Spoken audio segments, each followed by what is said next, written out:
sorry.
Chairman of Torridge District Council, Councillor Andrew Eastman.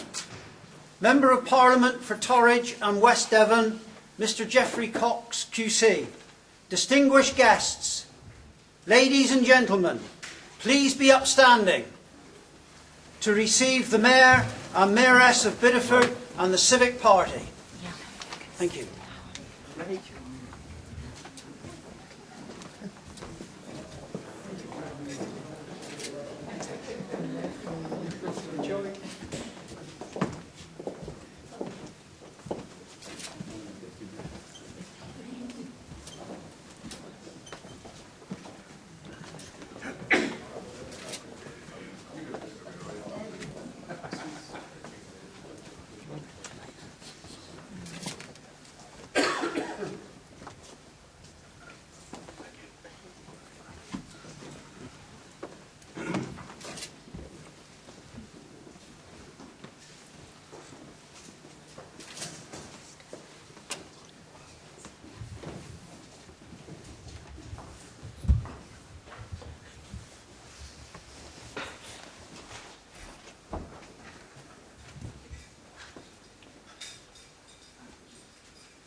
I invite the Reverend Morris to offer prayers.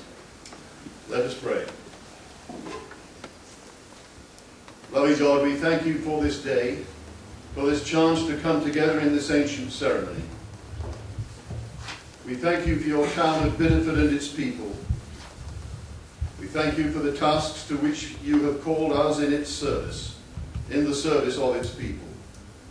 And we pray that those tasks to be presented here today may be carried out to your glory and to your people's blessing. In Jesus' name. Amen. Amen. Please be seated.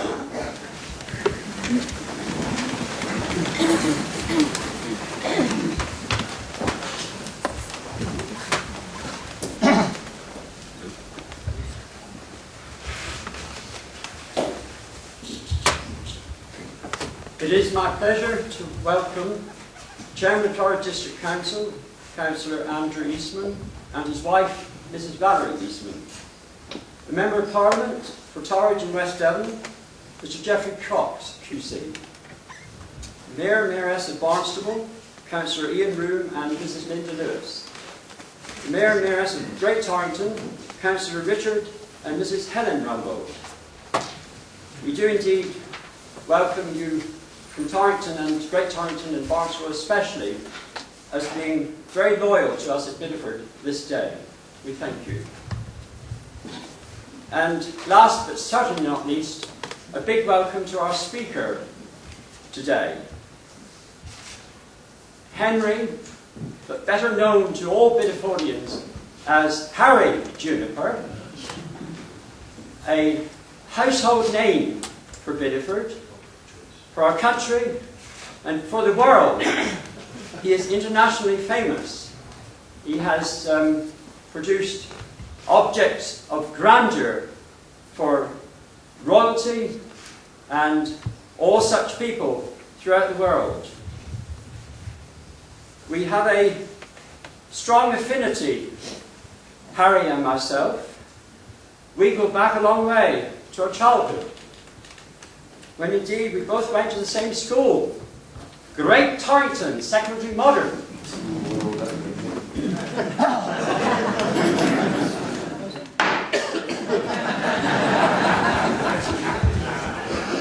I'm learning, but perhaps a little too late, but nevertheless. And indeed, when talking to Harry, planning this great day, we were able to exchange memories of our schoolhood days when various teachers were still around when I was at the school, several years after Harry. I won't say how many years after. And recall certain teachers which seemed to have spent their life there, when those days when the school teacher was there for life. Sadly, we lament the times these days when no job is secure even. However, such memories as Joe Keane, who was the art master for Torrington, and to which Harry will tell you he owes a great debt of gratitude to him, for indeed his interest and his love of art, in the way in which Harry will explain and demonstrate, I'm sure, extols the virtues of learning well, and perhaps with hindsight I would have done better to have learnt a little more earnestly in my youth, but nevertheless we are where we are. And to coin a biblical text, I must go down to the potter's house, and the text conjures up that sense of amazement, of wonder. What is the potter going to do with that lump of nothing? He will create a thing of great beauty, and that is how we picture and prove by skill the nature of which Harry is able to demonstrate the beauty of finding something from nothing. And so it is with great pleasure that we, and I in particular, especially welcome Harry Bideford to our Manor Court this day. Thank you.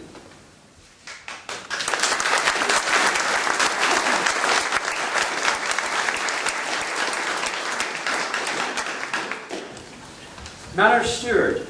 The ancient court is a steward's court. Will you please therefore conduct the business? Thank you.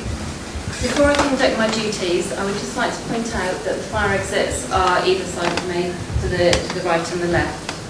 As my first duty, I'm pleased to announce that I have appointed Valerie Joyce Morrish to serve as tithing man, and Les Gates and Edward John Weeks to serve as way wardens to the Bideford Manor Court for 2012.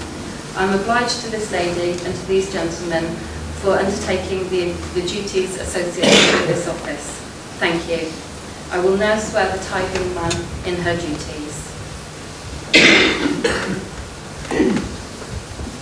You shall inquire and true presentment make of the several offences committed in your office since the last court have come to your knowledge, so help you God. Please answer, I so swear, I so swear.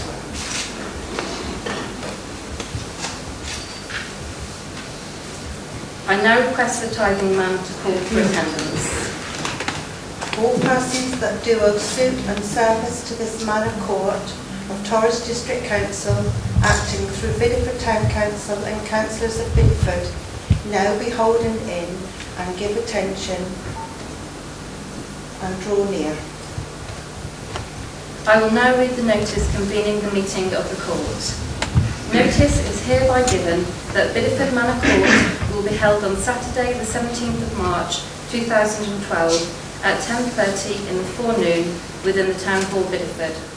Presentments for consideration of the court are invited by submission in writing addressed to the foreman of the jury, care of the Manor Steward, Town Clerk's Office, Town Hall, Bideford, to arrive not later than Friday the 2nd of March 2012. H.J. Blackburn, Manor Steward.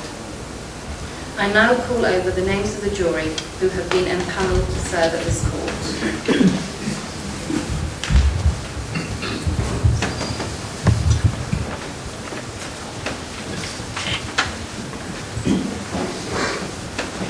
You good men and women that are returned to inquire for our Sovereign Lady, the Queen, please answer your names. Rita Skipper, Ian Arnold, Present. Stuart Hansford, Elizabeth Bauer, Frederick Brown, Yeah.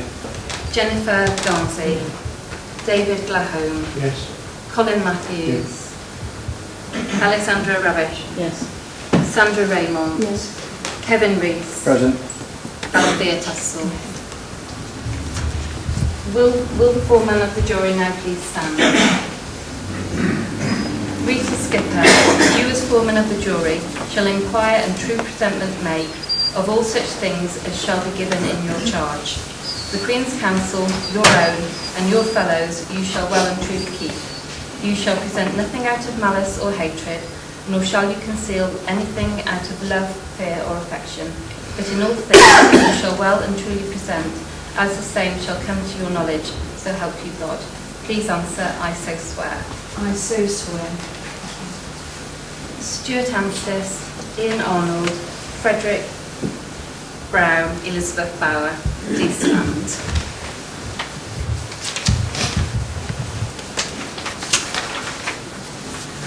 The like oath that your foreman has taken on her part, you and each of you shall well and truly observe and keep on your parts, so help you God. Please answer, I so swear. I so swear. I so swear. I so swear. I so swear. Thank you. Oh, no.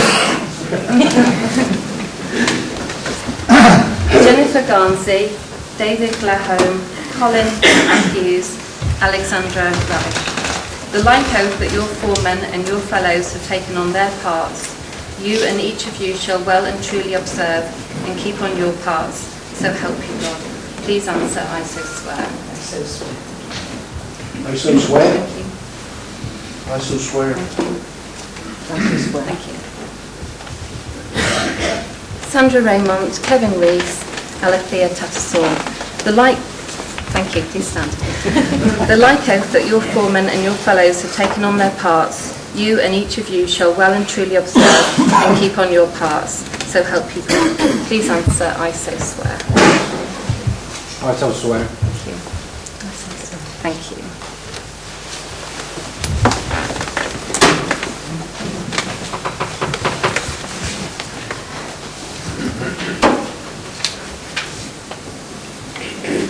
Ladies and gentlemen of the jury, we have now reached the stage where I shall invite you to retire and consider the presentments submitted.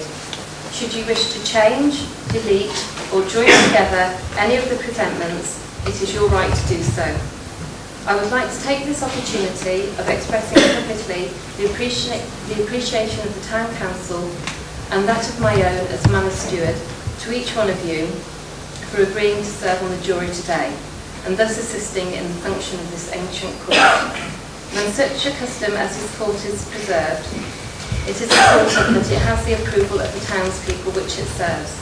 And one measure of this support is the ready response of those invited each year to serve on the jury. I'm pleased to record that since the resumption of the annual ceremony in 1978, such has always been the case. You thus continue to participate in fine service in the preservation of a fundamental element of English history. May I now invite you to retire to consider the presentment, and when you have reached your conclusions, to return to the court for their submission.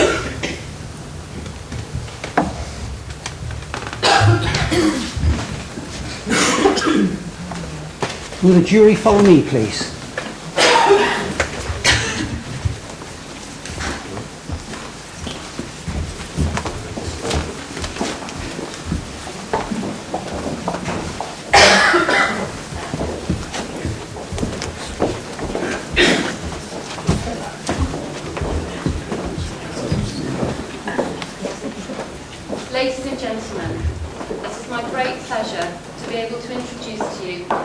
Harry Juniper, who is our guest speaker today. As our Mayor has already said, Harry is well known throughout the world and throughout the country, and he makes some absolutely fabulous pots and jugs. Harry's been here in Devon since 1940, when he moved with his family from London's Notting Hill Gate to escape the wartime bombing. As Trevor mentioned, he first moved to Torrington, and then he later moved to Bideford. And it was in Bideford that his creative talents were nurtured as he went to Bideford's College of Art. We have a very fine specimen of one of Harry's jugs in our council chamber, which I've often admired. It's in our display cabinet. And I was speaking to Harry earlier, and it was commissioned by the Mayor Ethelwyn Brown and was presented to the council in 1966. I believe that as well as making some beautiful works of art, Harry also plays the clarinet and rises at 5 AM every morning, I'm told, to practice for an hour. We've been very, very fortunate in recent months in that Harry has come to join us in Butcher's Row at the Pannier Market, and he's added a great deal to the eclectic mix of artisan shops that are there at present. But I know that his family continue to run his shop in Road Walk. So with no further introduction required, I'd ask Harry to come and join us.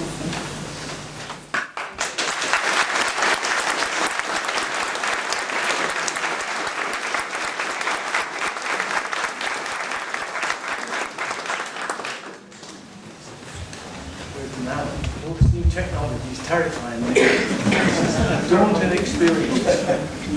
I'd like to thank the Mayor and councillors for inviting me to talk on this special day. I went to Bideford Art School on the Quay in 1948 to do a fine art course and was introduced to pottery for the first time. I'd never seen it done before, and saw somebody struggling on the wheel, and I had to have a go at it. I knew I wanted to do this, and I found that I took to it. In 1949, a new teacher arrived, and if you've lived in Bideford very long, you would have come across this very jolly Scotsman, James Patterson, who came to teach pottery and stained glass. He was an exceptional, talented man. He came to teach, as I said, pottery and stained glass, but you would have known him as a very good watercolour painter. He was a huge influence on me. When he saw that I liked playing with clay, he gave me some very good advice that has stayed with me all my working life. That if I wanted to be a potter, I had everything in Bideford I could possibly want. The clay, the history, and this special technique of scratching into the surface of one clay into another, the technique called sgraffito. I like the drawing, I like the clay, so it went together very well. He used to send me along to the library, which then housed a very small collection of North Devon pottery. And the librarian, I think she was called Miss Green, was very kind to me. She would get things out of their showcases and out of boxes and let me touch them and draw them. And one day she introduced me to an American, a Malcolm Watkins, who was the head of the Smithsonian Museum in Washington. And he told me that he'd been looking in Branham's window in Barnstable. And for those who might not know, Branham's was the last big pottery employing 300 people at the time in Barnstable. They've gone now, about 5 years ago they packed up. And he saw the similarity in the windows and thought that, he saw the similarity in Branham's window and likened it to the things that they were digging up, the sherds that they were digging up on the eastern seaboard of the United States. That would be Williamsburg, Pennsylvania, Jamestown, Virginia, even up as far as Nova Scotia, where the Hudson Bay Company had traded. He thought that the early settlers had actually made the pottery there, in Torrington. And Alison Grant discovered that he had been making church tiles. And this is made of the brown Flemington clay, coated with a white clay, and then the pattern scratched through the surface. And the expert liked this because of the naive drawing. They are very funny, really. Look at the size of the horse compared to the wheel. Well, let's struggle with all that. And it was this technique that interested me. And the next one. Now, do you know what this is? This is a pig salter. It's quite a large, oval, hand-built. There were lots of these about when I was a kiddie. And when you slaughtered the pig, it was cut up and buried in the salt. But my mother had one, and you were allowed to kill 2 pigs after the war. And the butcher would come along and it would be cut up and it would be buried in the salt. And my mother used to use a mixture of vinegar, saltpeter and spices and bury it in there and it would soak away. But I was talking to my brother who would come along. When they killed the pig, the policeman always come to see that it was done properly because he'd want his little bit of pork. He would cut off the pig's ears and my mother would pull off the hairs and scrub them off, deep fry them, and then we had them as a special treat to chew on. Times moved on. You never see pigs trottering in the shop down here, and that's a meal in itself. And the next one, please. There's a wash basin with a little cup to hold the soap. Years old. They never knew how to get the glazes to adhere to the pot. You see, it's peeled off badly. And the next one. Now, do you recognise that? That's a chrome oven. You only see the front of it. This is one that the potter would have taken to the market to persuade the housewife to buy one. And you see on the top left-hand side there are 5 notches. That's to tell you that it's a 5-loaf oven. You could get 5 loaves of bread in there. And the next one. I persuaded a friend of mine who unearthed one at Yeovil Vale along the way there to use it. And you took a shovel of hot ash from the fire, put it into the oven, stoked it up with hedge trimmings to get it nice and hot. And then the next one, push through these very quickly. When your dough had risen, you popped it in. And the next one. And then you sealed it up with clay, keep the heat in. And the next one. And if you were lucky enough, you had a nice loaf of bread. The bread cooked in this way, with steam and smoke, gives it a special flavour. And the next one. There's a house filmed in 1900 at High Pickington. You can see the wood rick, the thick wood at the bottom to light the fire, and the hedge trimmings at the top to stoke the oven. The kiln, the oven is on the far left-hand side of the chimney stack. You can just see it coming out there. They've got their own pump. There's 13 children in that. No windows in the top. Quite primitive, only just over 100 years ago. And the next one.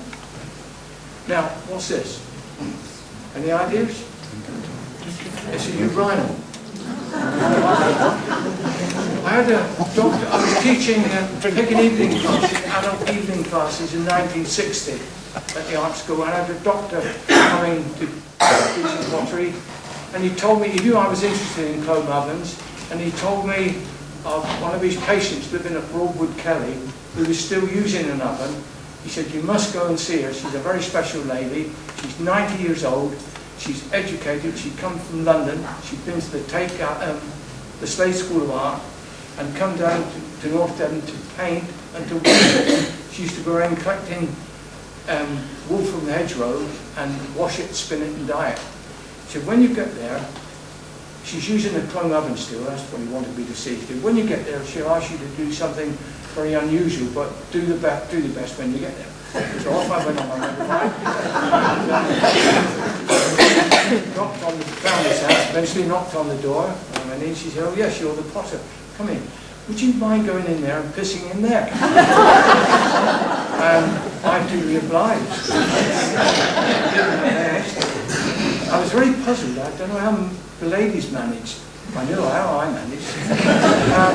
When I got inside, she said, I expect you're wondering why I asked you to do this. She said, when I weave and make my clothes, she said, I need to make the dyes, and to fix it, I need ammonia. And the only way I can get it is by collecting the wool. I asked all my gentlemen friends to come along and do the business. And postman, the baker and all. When I got inside, she was using the bread oven, and I said, well, how do you know it's hot enough? And she took a piece of stick and rubbed it on the inside, and if sparks came off, it was then hot enough to put your bread in. and she was cooking a sheep's heart with roast potatoes in a milk churn lid. She found that the milk churn lid fitted nicely into the oven, and it worked well. And the next one, please. I was teaching at the Bideford Centre in 1972, a children's course, holiday course, with about 30, 40 children, and we built these kilns for firing pottery. It was the year of the baker's strike. I don't know whether you remember this, 1972. And with all these children running around, I said to them, if you'd like to bring some food in, we'll have a barbecue. We've got heat. And one little girl said, my grandmother cooks bread in a plant pot. So I thought, that's a good idea. So we got some plant pots, and we got made a little oven, and you can see the dough just rising out of the top of the pot there. Hugh Scully, who used to do the Antiques Roadshow, used to run a diary programme after the 6 o'clock news. And his director was filming a painting exhibition at the centre and came out and was given some of this hot bread. We have the next one, please. Here's a bit burnt these, but some of them are very nice. And you know yourself, if you're given hot bread on a cold day with butter, it's very nice. And he asked me if I would demonstrate this on the television. And I said, no, I didn't want to do it. But I had a doctor's wife helping me from Holsworthy, a very flamboyant lady, and she said she would do it. So she did this demonstration. I made some special pots for this. And about 5 or 6 days later, Hugh Scully said on his programme that they were very disappointed. They'd only had 36 people writing in about joining the common market, because Ted Heath's government was trying to encourage people to join the common market. He said, but we've had hundreds of letters for this bread pot.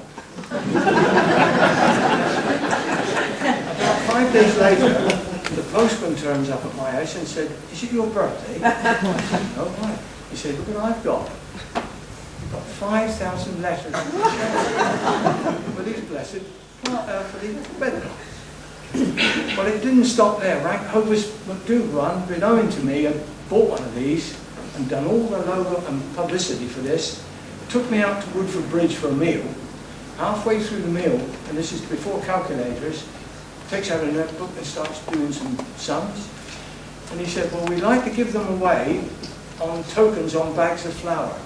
Could you make 34,000?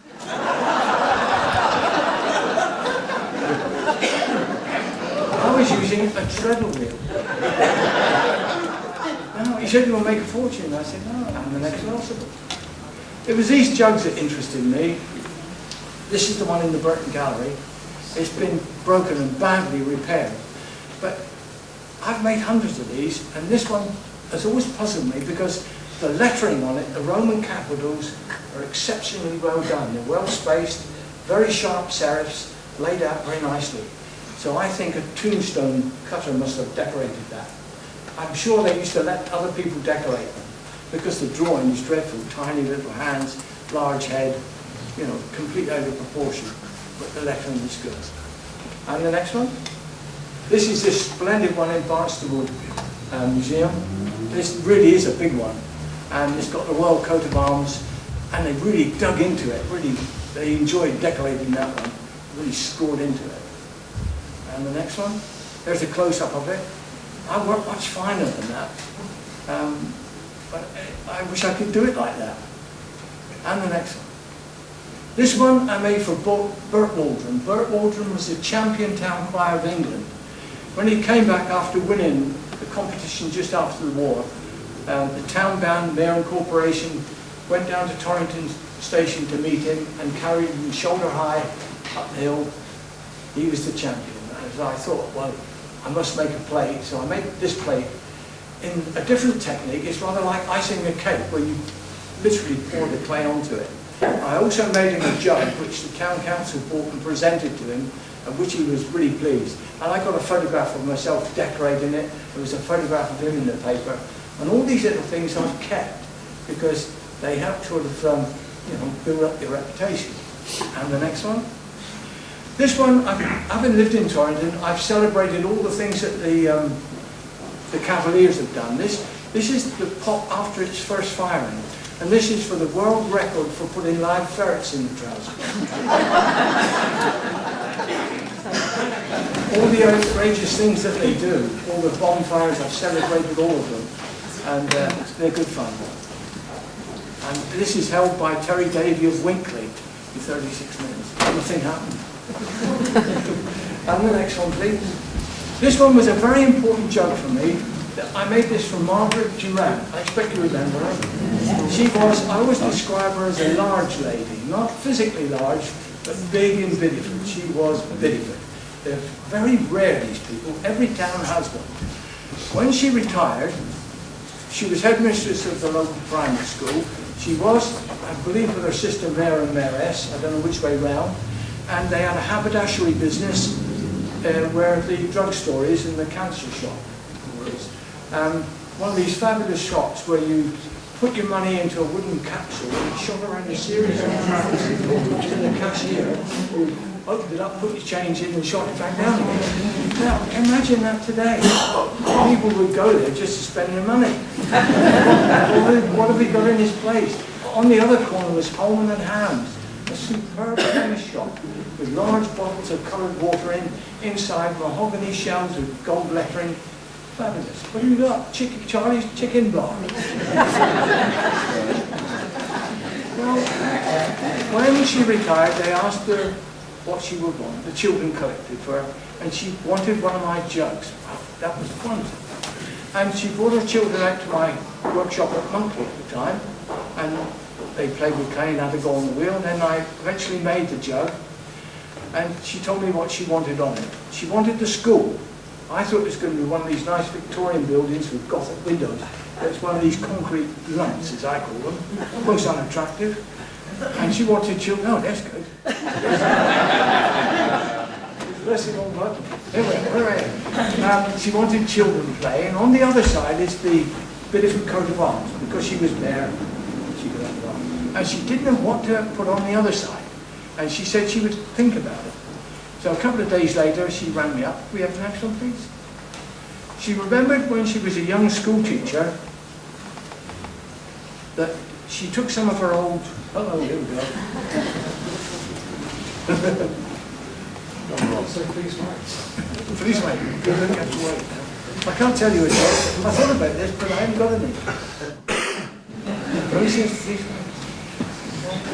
Here we go. She remembered as a young school teacher taking some of her old dressing up, old clothes for the dressing up box. And she remembered this little girl pushing a pram, wearing her old high heel shoes and one of her old coats and one of her old hats. And she was really pleased with the jug. Anybody who came to Bideford on council business or friends, she would drag them out to my shop and they would inevitably buy a pot. So I always think very highly of Margaret Durant. And the next one? I started to really pop these off. I won a competition on BBC television with this one. I won £100 in 1966, I think it was. Not to commemorate, but to remember these poor old ladies who were executed, the 3 Bideford witches. And Exeter Museum bought it. They got it for their collection. Put it around the other side. This is a recipe, a 17 recipe for witch cake. If any of you suffer with the shakes, you might like to try this.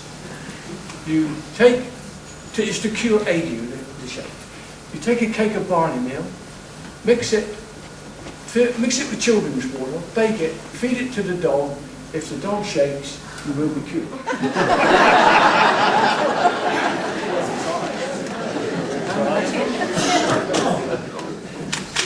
And then I started to really pop these out. I put this in an exhibition at the Burton Gallery before it was refurbished. And it was heavily criticised by people whose criticism I respected. They said that I was beginning to work too twee, too fussy. And that I should look to the 17th century naive drawing. It was very difficult. I'd been to art school and taught to draw and paint.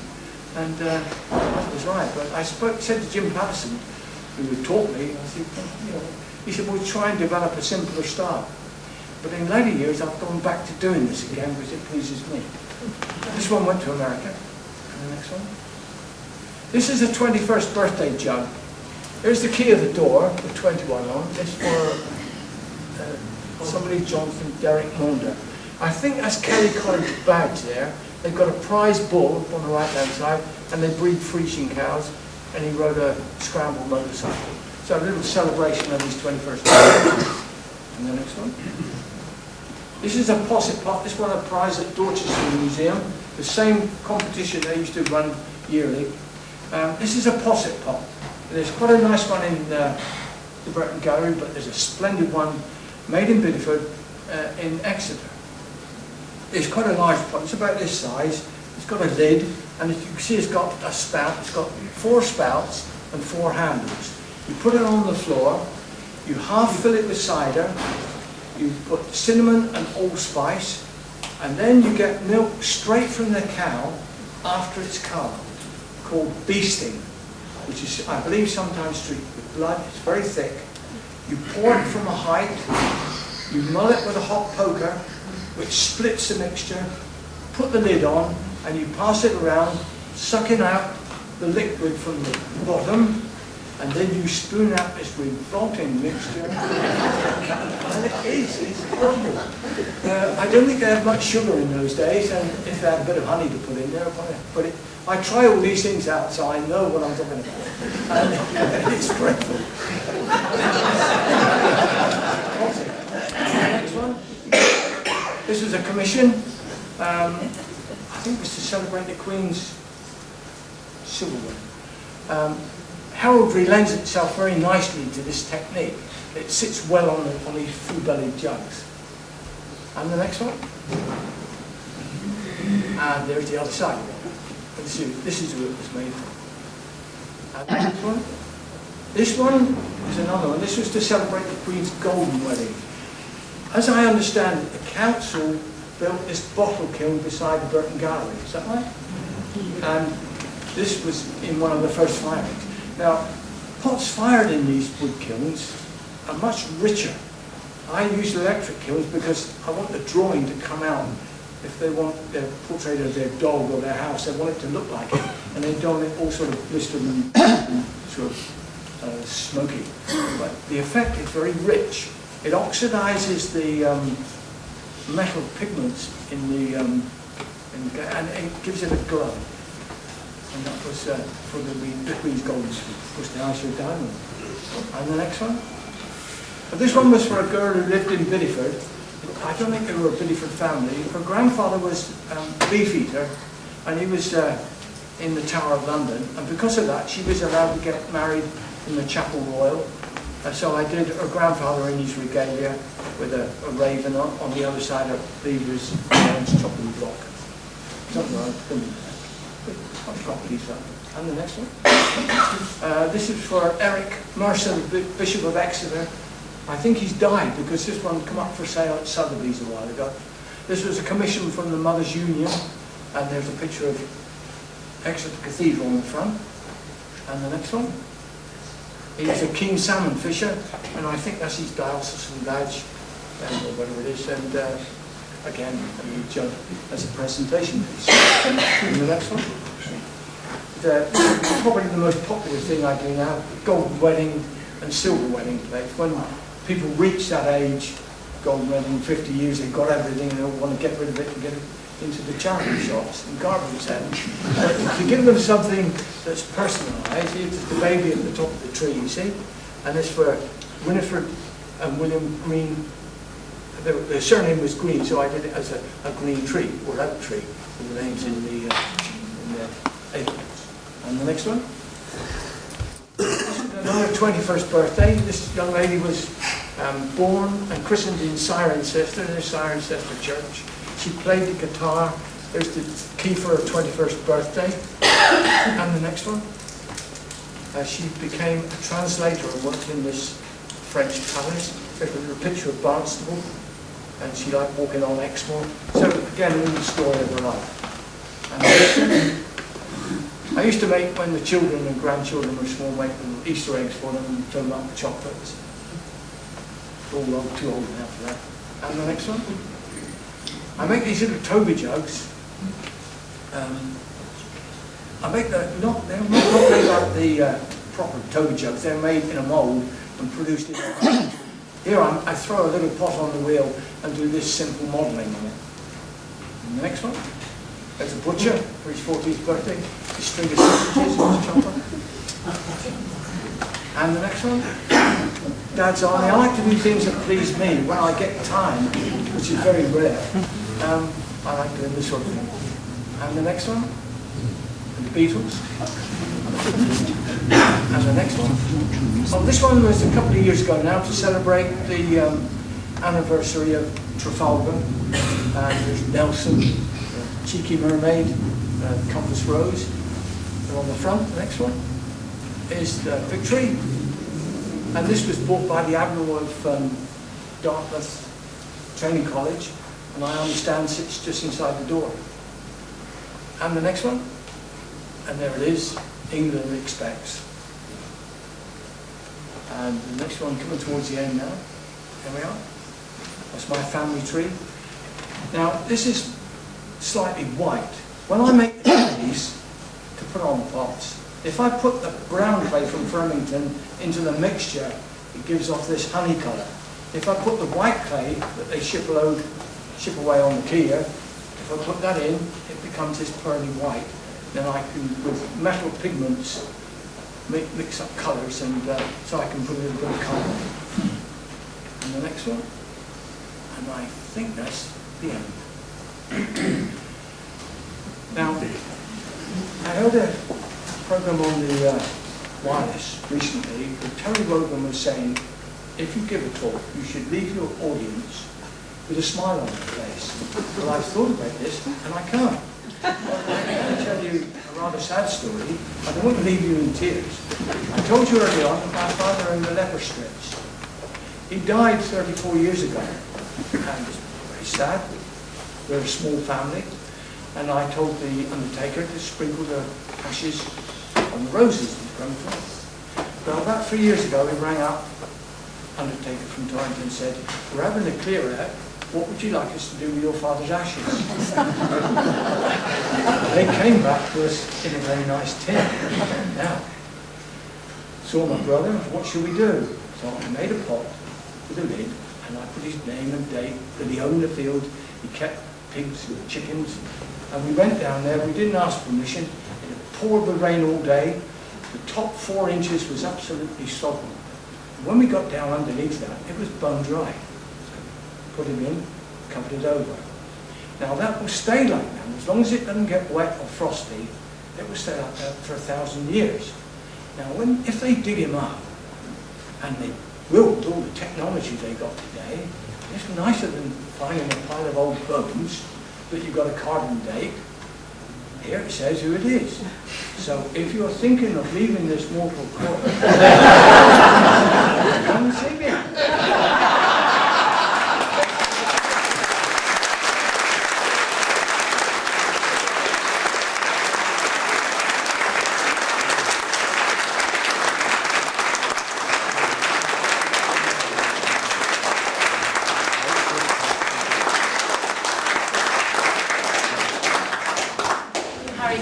So much for your really entertaining speech. Really enjoyed that, listening to all the stories. Absolutely fantastic. Thank you very much. At this point, it's customary for us to give our Manor Court speaker a small gift. And the gift that we've got for you, I think, like your jugs, and we immediately know where they come from when we see them. I think you'll know the history to this as well. So if you would accept that with our best wishes.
and to deliver the presentments. So our town crier will go and get them for us.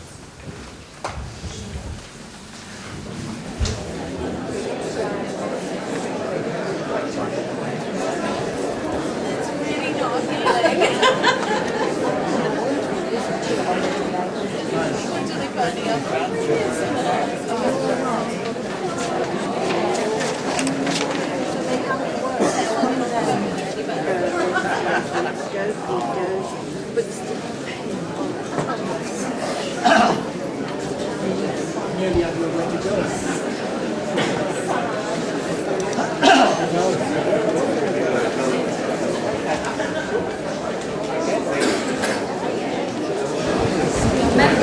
Members of the jury, are you agreed on your presentments and who shall deliver them for you? Yes. So would the foreman like to deliver the presentments? Manor Court Presentments 2012. A provision of well-tended hanging baskets for the long bridge to be hung from lampstanders. Anything which enhances its prominent position can only enhance the number of visitors to Bideford. Improvements to the quay, such as the cleaning of the inserts for a better publicity given to the heritage inserts. The planting of beds already in situ and the statue of Charles Kingsley to be restored and cleaned. Improved public toilet provision in the area of Brunswick Wharf as part of the redevelopment starts. To have a localised, simplified and an online application process of bus passes to run alongside the current application process. The footpaths between Devonshire Park, Solomon Drive, Grenville Ridge, through to Pine School and Old Town need general improvements, lighting, dog fouling enforcement and dog and litter bins. To take what steps the Council can to ensure funding, whether by a planning obligation under Section 106 of the 1990 Planning Act or otherwise, for the acquisition of land and the provision of a public footway to the north of Abercham Road from the vicinity of the Londonderry estate in a westward direction up to the parish boundary, and to make appropriate representations in relation to all and any development control applications notified to the Council that would affect any land within 2 kilometres of the intersect of Abercham Road with the parish boundary. Requesting that the applicant for permission to develop make a contribution to the funding and for the envisaged land acquisition or footpath construction, and to ask the local county councillors for Bideford East and Bideford South divisions to report to the Council on progress with this project at least once a year. The improved access for pedestrians and cyclists from Mind Road onto Mantio Way. People and cyclists at the moment are scrambling down a steep bank from Mantio Way into Mind Road. We would like to ask if a ramp area could be constructed from Mind Road on the left-hand side, which will match the existing ramped area on the right-hand side, and for the provision of a dog and a waste bin, litter bin. That a period of all town car parks is made free. This would stimulate the trade of the town, prove convenient to Bidefordonians and delight the visitors. Free parking in part of Bank End at weekends. We can see an increase of families using Victoria Park. The adoption would help these fiscally challenged and potentially encourage others to spend longer in the town. People attending the Remembrance Day services often have to trample in the mud. Our heroes and war dead are worth more than this. we must honour them in a more dignified way. We would request the Council to relocate the war memorial to a more fitting and appropriate place. Here.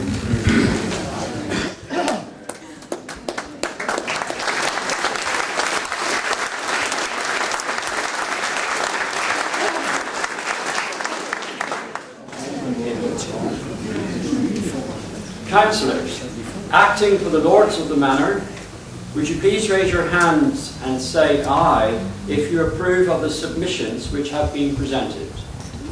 Aye. Members of the jury, I assure you that the presentments which you have deliberated and submitted will be given careful consideration in due course by the Town Council. Thank you for your services at this ceremony of the Manor Court, and I convey the thanks of the Town Council and appreciation of your assistance in the conduct of the business. Please accept this certificate, which you're about to receive, of jury service as a memento of your morning with us.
You are now discharged from jury service.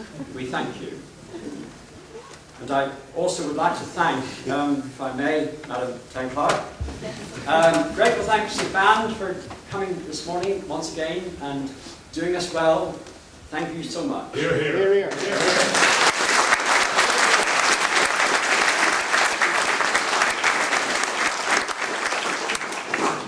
And equally, Morton Nursery, who provided a splendid display for us today. We thank them very much. Thank you.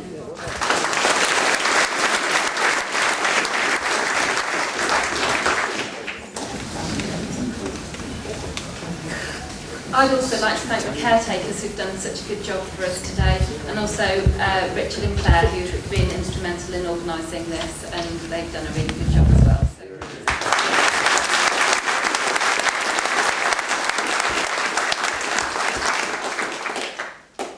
All guests are requested to remain seated in order to allow the Mayor's party and Town Councillors to leave the building. At the appropriate time, the Town Crier will invite the Chairman of Torridge District Council to lead the guests out of the Town Hall. The Mayor and Mayoress will receive their guests at the entrance to the Royal Hotel from Barnstaple Road. Thank you.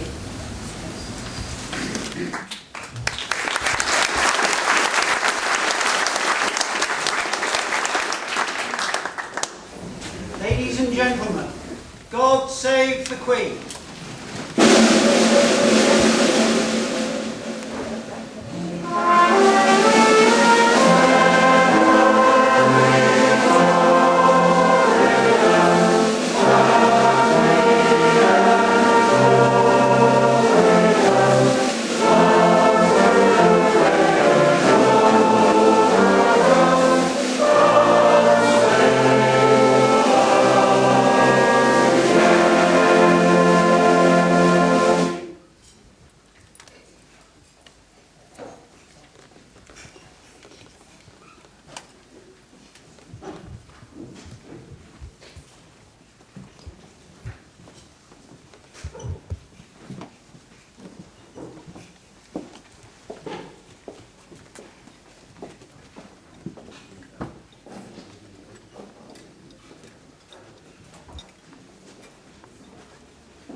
Ladies and gentlemen, please be seated.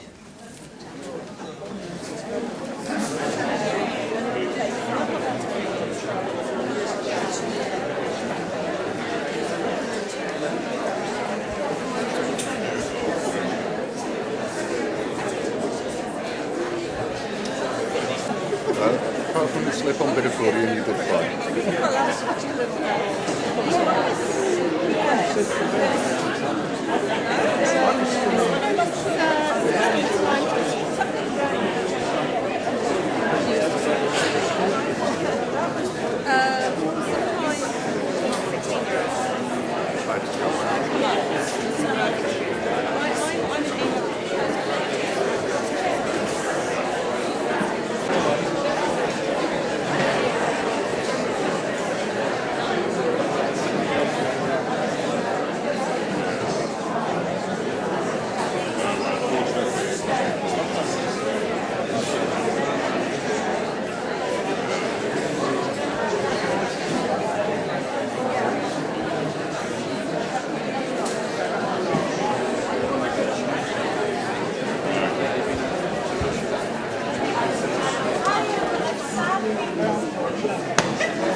Would the chairman of Torridge District Council please lead out the guests? The